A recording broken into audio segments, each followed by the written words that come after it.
Bonjour, c'est Stéphane Brojard, artiste peintre professionnel depuis 15 ans. Vous retrouvez mon travail sur différentes foires de par le monde, la dernière étant naturellement la 39e foire à la peinture de Roubaix. Vous retrouvez également mon travail sur stéphane.brojardvivelapeinture.fr. Et nous nous retrouvons aujourd'hui dans mon atelier pour explorer ensemble et pour pratiquer la peinture monochrome. Qu'est-ce que la peinture monochrome? C'est ce que nous allons tenter de voir aujourd'hui ensemble. C'est un plaisir de vous accueillir. Bienvenue dans mon atelier.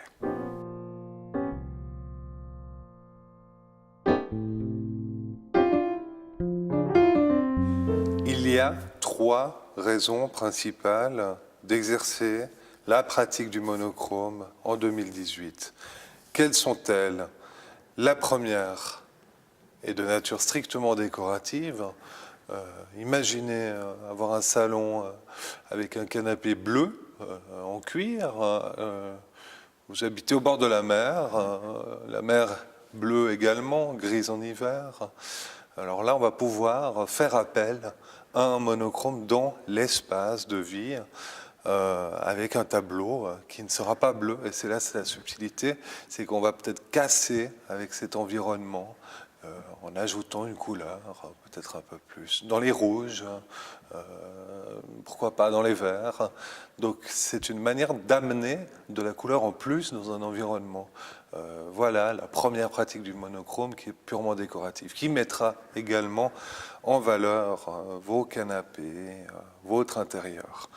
La deuxième raison de faire des monochromes est celle-là purement artistique, conceptuelle. Alors en 2018, évidemment, beaucoup de gens ont fait des monochromes, c'est à peu près aussi classique qu'un paysage aujourd'hui. Mais, chose intéressante, cette pratique-là intrigue toujours autant. Les gens de votre entourage vous diront assez vite, mais enfin, pourquoi fait-il ça? Ma fille peut le faire. Mes enfants peuvent le faire. Pourquoi faire des monochromes? Tout le monde peut le faire. Mon peintre en bâtiment. Voilà précisément l'intérêt de pratiquer le monochrome, c'est créer des réactions autour de soi, des réactions virulentes. De plus, l'intérêt certain d'une pratique artistique monochromique est ce concept de pureté. Cette pratique est associée à des champs plus spirituels, à une forme d'ascèse, une forme de pureté atteinte. En termes de branding pour l'artiste aujourd'hui, pratiquer cette monochromie pose plus de questions qu'elle n'offre de réponses. Et c'est le principal intérêt de cette pratique monochromique. Vous êtes à peu près sûr que les gens vous prendront au sérieux si vous faites ça. Si à cela vous ajoutez des formats conséquents, proches du monumental, vous êtes encore une fois à peu près sûr que cela va faire des vagues dans votre entourage et avec de la chance un peu plus loin. Donc même si c'est faux, même si l'artiste ne le pratique pas pour ça, sachez que cette pratique va supposer immédiatement un certain nombre de réactions chez les gens liées au spirituel. Donc ça sera tout à votre avantage de pratiquer la monochromie de manière radicale, un peu sombre. Alors c'est le territoire de toutes les suppositions, de toutes les projections. Et c'est l'intérêt principal du monochrome dans une carrière artistique. La troisième raison, quelle est-elle?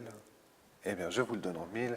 Vous n'avez pas de talent particulier avec le dessin, ni avec l'agencement des couleurs, ni avec les notions de forme, ni avec toutes les notions qui résident dans la peinture, mais vous avez tout de même envie de toucher dans la peinture, de faire de la peinture. Eh bien, c'est possible grâce au monochrome. Mais attention, ne le faites pas sans avoir suivi ce petit tutoriel qui vous indiquera précisément les étapes à suivre si vous voulez faire un beau monochrome. Allez, on y va. Et voilà, nous allons pouvoir commencer notre monochrome avec 2 observations au préalable. Avant de penser à la couleur, avant de penser à la taille, pensez déjà au support. On ne peut pas peindre de monochrome sans support. Il faut toujours un support pour appliquer la peinture. Dans mon cas, j'ai privilégié une toile montée sur châssis, un châssis en bois classique, ordinaire, trouver ça sur le marché. Mais on peut aussi évidemment peindre sur un panneau de bois, sur un mur, pourquoi pas. Alors à ce moment-là, on se rapproche de la peinture en bâtiment. Deuxième observation, vous avez remarqué que je suis relativement bien habillé, relativement classieux. Pourquoi donc un peintre de monochrome peut-il rester habillé comme ça? Eh bien, la raison est simple. Vous allez voir que la peinture, mon support, est à présent au sol. Ceci implique qu'il n'y aura pas de coulure durant le processus. Et qui dit qu'il n'y aura pas de coulure ni d'éclaboussure, dit également que mes habits en seront préservés.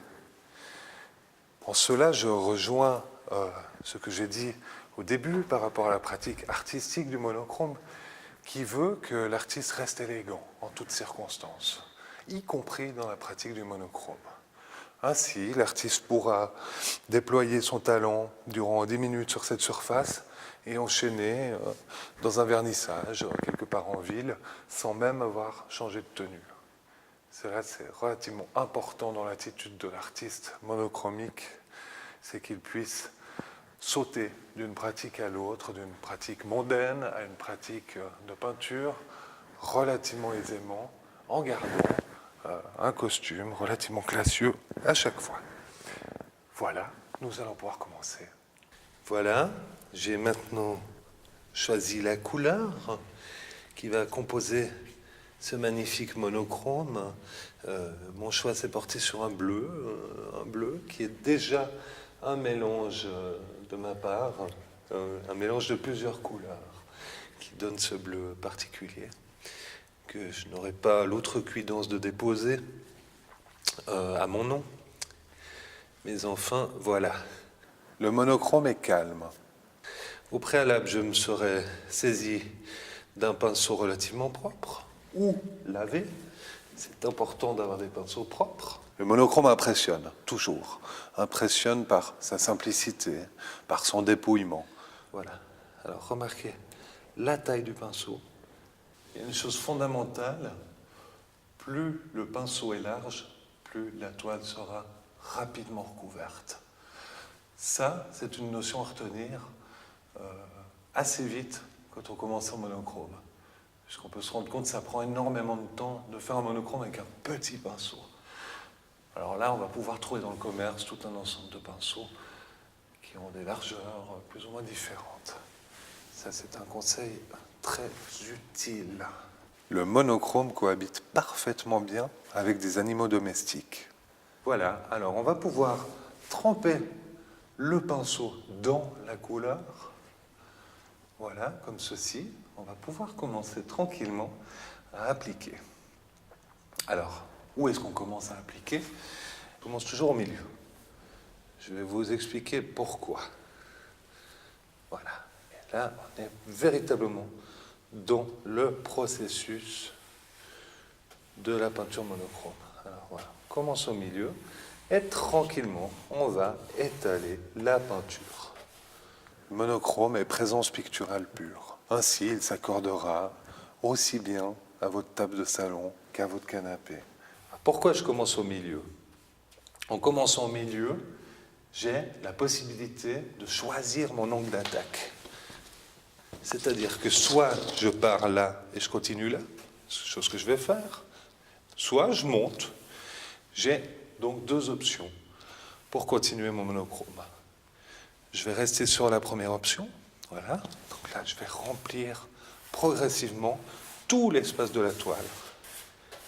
Donc là, on a déjà une belle idée de ce qu'est une peinture monochrome. Voilà. Là, on remplit, on remplit. Comparativement à une plante, le monochrome, lui aussi, peut être vert. Se laisse bercer par le son du pinceau sur la toile, très sensuel également. Voilà. Le monochrome n'a pas besoin d'être arrosé. Donc là, qu'est-ce qu'on peut observer? il y a quand même des traits de pinceau partout. Alors ces traits-là, on va devoir les effacer.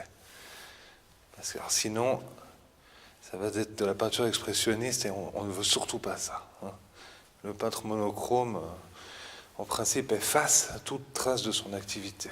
Ce n'est pas vraiment un être humain qui fait ce type de peinture, c'est plutôt un artiste bionique, ou c'est quelqu'un en tout cas qui a atteint le geste ultime de la peinture, donc qui pourra faire tout à fait l'économie de certains gestes expressifs.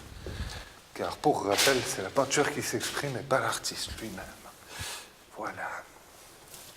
Le monochrome révélera le lieu de sa présence. Alors voilà, là on a étalé toute la peinture, en tout cas une bonne partie, sur la toile. Ainsi, il surprendra dans la chambre d'un enfant, mais il fera sens dans la cuisine.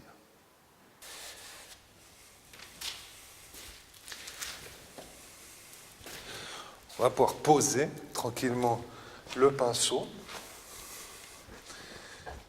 Qu'est-ce qu'on peut faire pour éviter ce type de traces sur la toile? Je vous le donne en mille. La peinture en bâtiment l'a inventée pour nous. J'ai nommé le rouleau. Je vais aller me saisir d'un rouleau. Le monochrome est discret.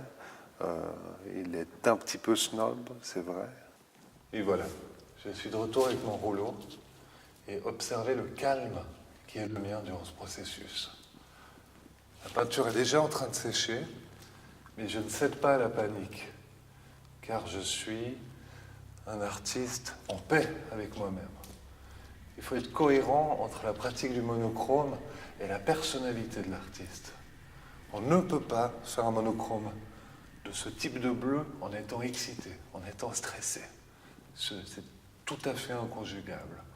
Donc là, encore une fois, soyez cohérent avec votre pratique, même si vous êtes seul dans votre atelier. Hein. On ne se stresse pas. Donc, on prend le petit rouleau, on le met sur ce petit objet, hop, on l'enfonce un petit peu difficilement, il faut faire des efforts des fois. On respire. Un bon coup, et là, la magie va intervenir. Voilà. Alors là, on va commencer à appliquer ce rouleau sur toute la surface de la toile. Pas une partie, sur toute la surface. Il y a une question fondamentale que l'on me pose souvent quand on parle de monochrome. Quelle couleur appliquer sur la toile? C'est là qu'intervient précisément votre créativité. Ainsi, vous allez pouvoir mettre du rouge, du bleu, du vert, du gris, pourquoi pas du noir? Oui, du noir, c'est une couleur. Et même du blanc. Le champ chromatique du monochrome n'est pas limité. Une couleur, oui, mais il y a tellement de couleurs. Alors, surtout, faites-vous plaisir. Alors, là encore des gestes calmes, reposés. Voilà, on voit quelques imprécisions qui se dégagent. Mais tranquillement, on constate que la surface est en voie d'unification. On oublie ces vilains mouvements expressionnistes et on renoue avec la sobriété. Une sobriété de bon aloi. Voilà. Et alors là, vous voyez, je change de côté. Je change de tramage et je pars à la verticale. Voilà. Voilà. Donc attention, ce n'est pas un fond pour y ajouter une peinture dessus, c'est bel et bien un monochrome. Hein.